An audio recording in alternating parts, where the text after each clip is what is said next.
আপনার Beijing bake X55, যেটা আমাদের বাংলাদেশে অ্যাসেম্বল হচ্ছে এবং পাবলিকের ডিমান্ড অনুযায়ী আমরা এই গাড়িটা এনেছি। বেক যেহেতু আমরা 2018 সাল থেকে অ্যাসেম্বল করছি, এটা হচ্ছে 2000 সিসির একটি গাড়ি, অফ রোড গাড়ি। তো ওইটা কিন্তু আমাদের দেশে ভালো পপুলার।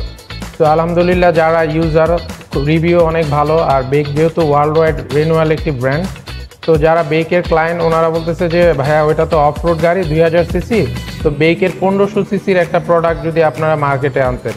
ওই ক্লায়েন্টের ডিমান্ড অনুযায়ী 2023 সালে কিন্তু আমরা বেইজিং X55 গাড়িটা আমরা বাংলাদেশে লঞ্চ করেছি। সিটির মধ্যে আপনার অনায়াসে 8+, 8 to 10 এর মধ্যে পাবেন, আর হাইওয়েতে কিন্তু আপনার 12 to 16 পর্যন্ত পাবেন। তো এবং ভিতরের স্পেস কিন্তু অসাধারণ। নর্মালি আমরা 5 সিটার গাড়িগুলো খুবই কনজাস্টেড থাকে, বাট এই বেইজিং X55 পিছনের যেই সিটটা আছে খুবই কমফোর্টেবল এবং আপনার বাকেট সিট এবং আপনার লেগ স্পেস অনেক ভালো।